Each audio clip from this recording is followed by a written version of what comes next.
Good morning, Farmer Dar here. I'm talking to you from our backyard garden. So we just had our first nighttime temperature drop to 35 degrees. And so I realized I better put a hustle on it if I want to transition to a fall slash winter garden. So let me show you what I've done so far. This is the third bed farthest away from the house. And I had several tomatoes planted in it and some tomatillos. And this bed did okay, but because it started the year overrun with calendula, well, and maybe also because I didn't prune and tie things up as well, it really wasn't a strong producing bed. So even though I had a lot of blooms on the tomatillo, knowing that we're definitely toward the end of the season and there was no way they would have time to get to fruit, I went ahead and pulled all the tomatillos out, harvested the remaining green tomatoes, and pulled all the tomatoes out. And, you know, the remaining calendula. Now, there's plenty of calendula seeds in the bed, so I know the calendula will still come back next year, but I'll just do better keeping an eye on it. Now, each year I try to make a cold frame with these PVC pipes. I believe they are 1/2 inch, maybe 3/4 inch PVC pipes, and they're nice and bendy. And so they make a nice hoop house with the way I've got cinder blocks around the bed.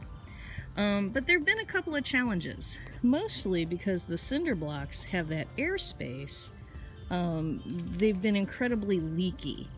And just attaching the plastic to the hoops would sometimes inch upward, creating even more space. So I had a really hard time keeping it sealed. So what I did is I made a frame, a wood frame, on top of the cinder blocks. I did not cover the cinder blocks entirely. You'll see here that I used a 2x6 on top of the cinder blocks, which are a little more than 8 inches wide. And on the underside of the 2x6, I had some leftover insulation. So I put a little insulation on the underside of the 2x6s, and I built a frame that is just resting with gravity on top of the cinder blocks. It's nice and heavy, so it's resting pretty well. And here you can see it from the side.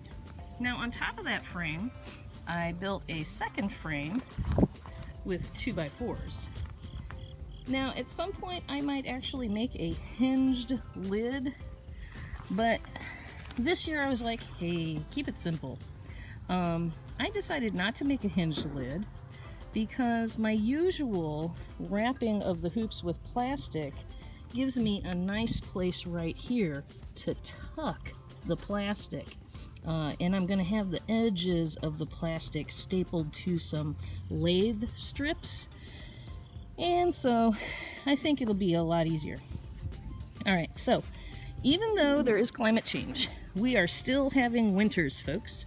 And I seem to have forgotten that this year. So I'm a little late getting some things started.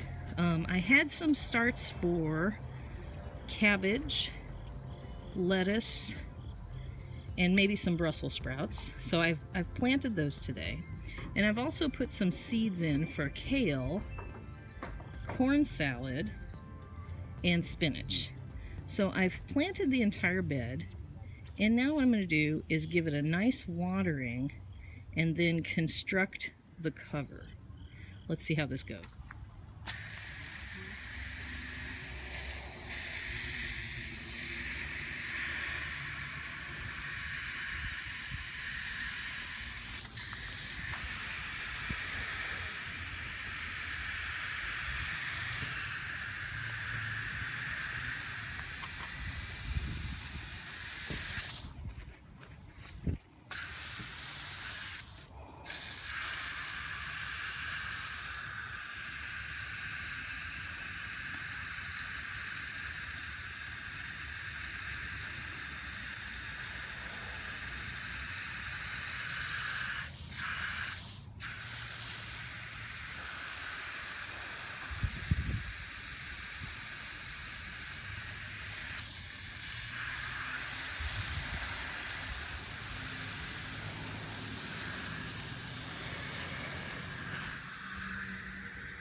This is my third year trying to use this piece of plastic to do a good hoop house or, you know, winter garden. So this year, I think we've got the plan. So the plastic has been used a variety of ways for multiple seasons, but there is still a piece that's in good shape. So let's see what I've got so far. Okay, I watered everything in very nicely, and I went and got my plastic just to make sure I had a good size that I could actually make this into a hoop house. Over here on the end, I got a little bit of an overhang. That's just fine. And as you can see, the plastic goes over the hoops, edge to edge just fine. So when I calculated, when I first purchased, you know, how much width I needed, that was just fine. But you can see down here at the edges, my weakness was always how to, you know, how to keep it somewhat airtight along the edges so that the wind didn't get under it and flip it up and tear it apart. So I have yet to have a successful winter, early spring garden due to my hoop house construction. All right, now coming over here, you'll see that I have a piece of plastic laying out and the end is open. So this piece of plastic was not quite long enough in its totality to go from end to end. Here we go. This is what the wind does if you don't have it set down properly. So what I think I'm going to do is I'm just going to close off this end with an individual small piece and then use this large piece to cover the rest of the hoop house. I think this is going to work just fine. Okay, it's done. So on the ends, I went ahead and attached the plastic to the frame with the lathe. Those are bits of lathe strips. And so that's secure on the end. Along the long edge, on each side of the plastic, I clipped the plastic with lathe so that I can roll it up and down. And right now I just have it brought up ever so little, just enough to get some good airflow under there. Not enough that Luna can get under it. And I've done it on both sides. Both sides are open about 3 or 4, 6, looks like about 8 inches down here. I'm going to close that up a little.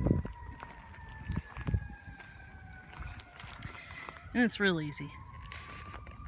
Just move the clamp.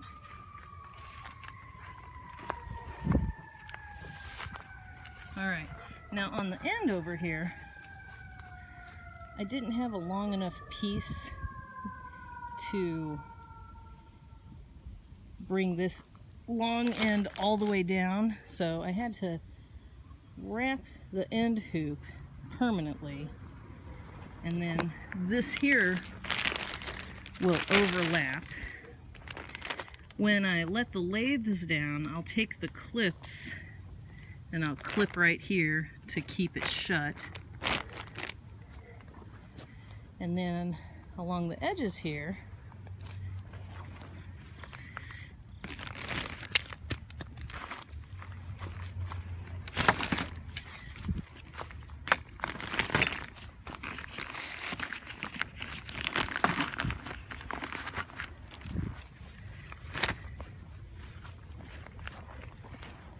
Alright, now I've got this side closed, and I can rest something on those pieces of lathe to help it hold better. But actually, it does well just with gravity. And I put the clips on the end to close the end up.